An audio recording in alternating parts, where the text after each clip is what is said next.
Bismillahirrahmanirrahim. Assalamualaikum warahmatullahi wabarakatuh. Selamat pagi teman-teman. Saya rasa masih bersemangat ya untuk melanjutkan diskusi kita pada pagi hari ini yang bertema penguatan pendidikan karakter dan pembelajaran abad 21 yang berfokus pada problematika metode pembelajaran statistik. Di sini ada 4 materi, yaitu yang pertama ada Mas Bahrul Ulum, Mas Ihdina Ahmad Syah, dan ada Mbak Muha Turisko dan juga Mbak Sintia Wahyuni. Saya tidak akan menjelaskan para pemateri ya, karena kalian sudah sangat mengenal. Baik, mari kita melanjut untuk pemateri yang pertama.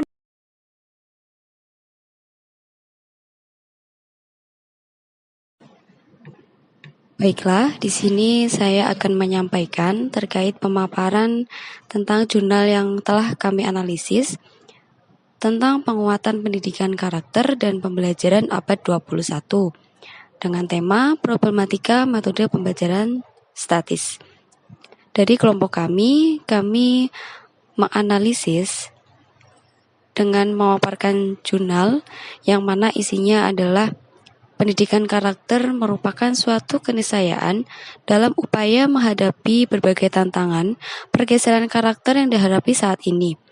Pendidikan karakter bertujuan mengembangkan kemampuan seseorang untuk memberikan keputusan baik buruk, memelihara apa yang baik, dan mewujudkan kebaikan itu dan dalam kehidupan sehari-hari dengan sepenuh hati. Karena pendidikan karakter itu merupakan suatu habit, maka pembentukan karakter seseorang itu memerlukan communities of character atau komunitas masyarakat yang bisa membentuk karakter. Melalui gerakan PPK atau penguatan pendidikan karakter yang dicanangkan oleh Kementerian Pendidikan dan Kebudayaan Republik Indonesia pada tahun 2017, mengidentifikasi 5 nilai utama karakter yang saling berkaitan dalam membentuk jejaring nilai yang perlu dikembangkan sebagai prioritas, yaitu nilai religius, nasionalis, mandiri, gotong royong, dan integritas. Pengembangan nilai karakter menurut Ki Hajar Dewantara yakni diolah oleh hati atau etika, olah pikir atau literasi, olah karsa atau estetika, dan olahraga atau kinestika. Menurut Telichkona tahun 1991 menekankan bahwa pentingnya 3 komponen karakter yang baik, di mana ia menyatakan lebih lanjut sebagai berikut. Karakter so converges has their interest parts, moral knowing, moral feeling, and moral behavior. Good character consists of knowing the good, distraying the good, doing the good habits of the mind, habit of the heart, and habit of action. Artinya, dari penjelasan tersebut bahwa karakter yang baik terdiri atas kebaikan atau knowing the good, mencintai atau menginginkan kebaikan, loving desiring the good, dan melakukan kebaikan atau acting the good. Oleh karena itu, cara membentuk karakter yang efektif adalah dengan melibatkan ketiga aspek tersebut.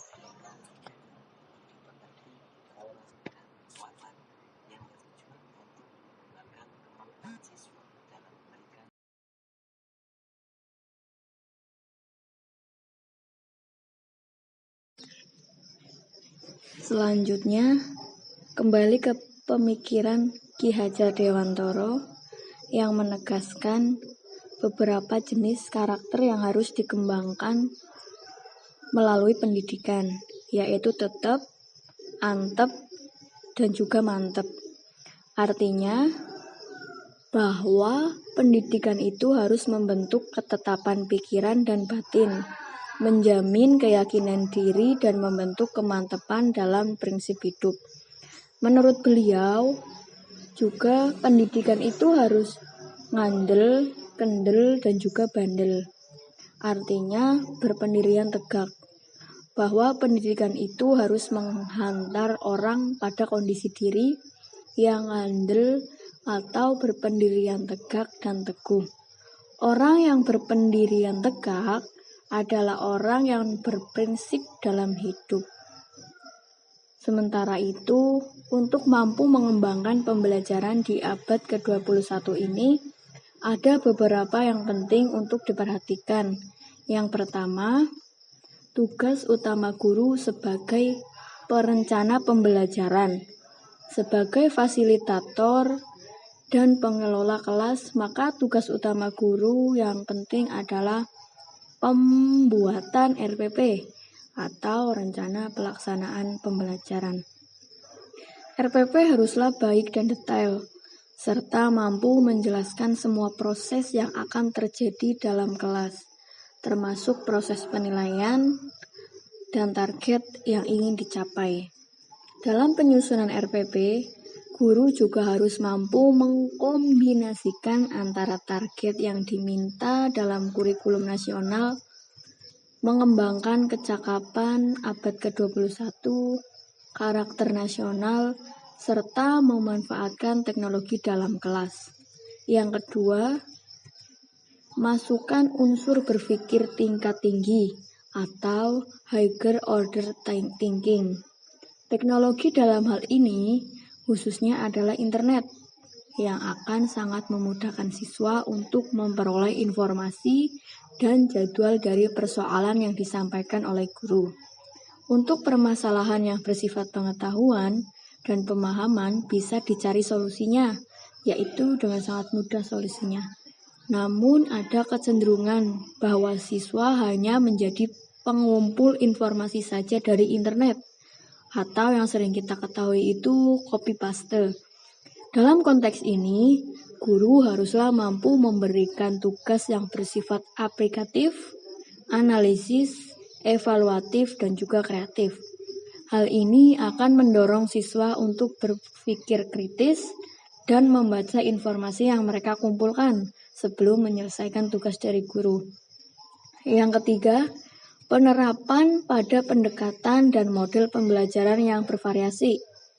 Beberapa pendekatan dan model pembelajaran seperti pembelajaran berbasis proyek atau project-based learning, pembelajaran berbasis keingintahuan atau inquiry-based learning, model pembelajaran silang atau jigsaw, serta model kelas terbaik Philippine Classroom dapat diterapkan oleh guru untuk memperkaya pengalaman belajar siswa atau learning experience. Satu hal yang perlu dipahami bahwa siswa harus mengerti dan memahami hubungan antara ilmu yang dipelajari di sekolah dengan kehidupan nyata. Siswa juga harus mampu menerapkan ilmunya untuk mencari solusi dan permasalahan dalam kehidupan nyata. Para siswa yang tidak paham tentang pendekatan dan juga model pembelajaran tersebut membuat kualitas pendidikan di Indonesia itu mendapatkan peringkat yang rendah dari nilai PISA atau Program for International Student Assessment pada tahun 2012. Hal itu juga membuktikan bahwa siswa Indonesia tidak bisa menghubungkan antara ilmu pengetahuan yang dipelajari dengan permasalahan real dalam kehidupan sehari-hari. Yang keempat, integrasi teknologi sekolah, di mana siswa dan guru mempunyai akses teknologi yang baik. Harus mampu memanfaatkan teknologi dalam proses pembelajaran. Siswa harus terbiasa bekerja dengan teknologi. Seperti layaknya orang yang bekerja, seringkali guru mengeluhkan mengenai fasilitas teknologi yang belum memiliki. Satu hal saja bahwa pengembangan pembelajaran di abad 21 ini bisa dilakukan tanpa unsur teknologi. Yang terpenting adalah guru yang baik dan bisa mengembangkan proses pembelajaran yang aktif dan juga kolaboratif. Walaupun begitu, guru tentu saja harus berusaha untuk menguasai teknologi dengan baik. Hal yang paling mendasar dan harus diingat adalah bahwa teknologi tidak akan menjadi alat bantu yang baik dan kuat apabila pembelajarannya masih bercorak tradisional. Ini dikutip dari Hewitt tahun 2008 dan Hasan, Othman, dan Majzub tahun 2015. Terima kasih. Kesimpulannya adalah Pendidikan karakter merupakan pendidikan nilai, budi pekerti, moral, dan watak yang bertujuan untuk mengembangkan kemampuan siswa dalam memberikan keputusan baik dan buruk, memelihara apa yang baik dan mewujudkan kebaikan itu dalam kehidupan sehari-hari dengan sepenuh hati. Pendidikan karakter yang baik harus melibatkan bukan saja aspek pengetahuan yang baik, moral knowing, tetapi juga merasakan dengan baik atau loving the good and moral feeling, serta perilaku yang baik, moral action. Jadi, pendidikan karakter erat kaitannya dengan habit atau kebiasaan yang terus-menerus dipraktekkan dan dilakukan. Pendidikan karakter merupakan suatu kebiasaan, maka pembentukan karakter seorang itu memerlukan communities of character yang terdiri atas keluarga, sekolah, institusi keagamaan, media, pemerintahan, dan berbagai pihak yang mempengaruhi generasi muda. Semua communities of character tersebut hendaknya memberikan suatu keteladanan, intervensi, serta pembiasaan yang dilakukan secara konsisten dan penguatan. Dengan kata lain, pembentukan karakter memerlukan pengembangan keteladanan yang ditularkan dan intervensi melalui proses pembelajaran, pelatihan, dan pembiasaan yang terus-menerus dalam jangka panjang. Pendidikan nasional di abad ke-21 bertujuan untuk mewujudkan cita-cita bangsa, yaitu masyarakat banyak bangsa Indonesia yang sejahtera dan bahagia, dengan kedudukan terhormat dan setara dengan bangsa-bangsa lain di tingkat global. Cita-cita tersebut bisa diwujudkan melalui pembentukan masyarakat yang terdiri dari sumber daya manusia yang berkualitas, yaitu pribadi yang mandiri, kemauan, dan berkemampuan untuk mewujudkan cita-cita bangsanya. Mengenai pengembangan pembelajaran di abad ke-21, beberapa hal yang perlu diperhatikan, antara lain tugas utama guru sebagai perencana pembelajaran, memasukkan unsur berpikir tingkat tinggi atau higher order thinking, penerapan pola pendekatan dan model pembelajaran yang bervariasi, serta integrasi teknologi. Sekian, terima kasih.